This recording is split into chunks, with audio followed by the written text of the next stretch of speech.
Bonjour à toutes et à tous, c'est Florian. Il est temps d'explorer les requêtes aux bases de données. Les requêtes sont les questions que vous posez à un système informatique. Même si vous voyez ce mot ici pour la première fois, je parie que vous avez déjà fait des requêtes dans votre vie.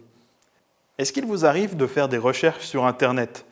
Lorsque vous écrivez des mots-clés sur un moteur de recherche, par exemple pour trouver un cinéma proche de chez vous, vous faites en réalité une requête.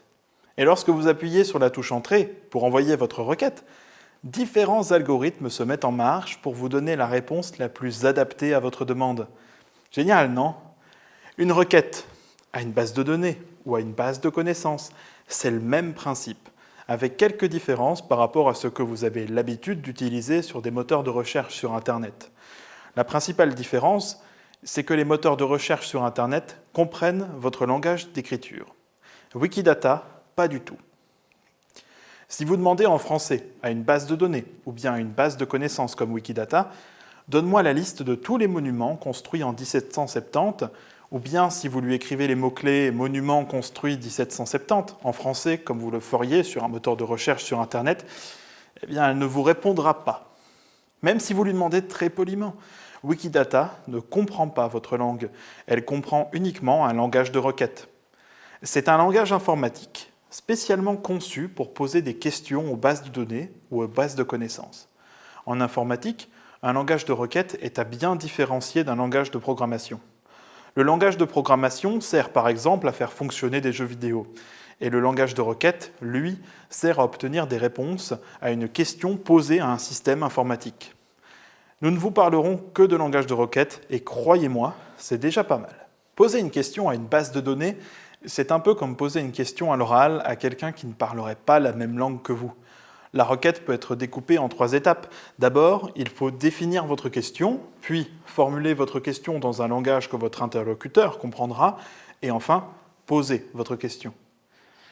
Si vous avez correctement formulé la question, votre interlocuteur va la comprendre et vous répondre avec exactitude. Si vous avez correctement rédigé votre requête à Wikidata, elle va vous répondre aussi, mais sous la forme de données structurées. Ok, ce dont je vous parle est peut-être abstrait, et si nous le mettions en pratique?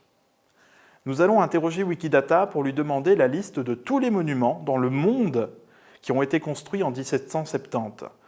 Pour les trouver, je rédige ma requête dans un langage que Wikidata comprend, le Sparkle. Comme tous les langages de requête, le Sparkle contient un select et un where. Vous verrez toujours ces mots écrits dans les langages de requête, mais rassurez-vous, on ne vous demande pas encore d'apprendre le langage Sparkle par cœur. Je vais juste vous montrer comment il fonctionne. Lorsque ma requête est correctement écrite, je la lance.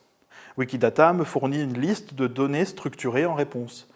Comme vous pouvez le voir, c'est un tableau ordonné avec des lignes et des colonnes qui ont chacune leur étiquette. C'est exactement le même genre de tableau que celui d'une feuille de tableur. Avec ce tableau, j'ai la réponse, ou plutôt les réponses à ma question. En apprenant les langages de requête, vous pourrez interroger des bases de données et des bases de connaissances sur tous les sujets que vous voulez, même les plus improbables et les plus complexes.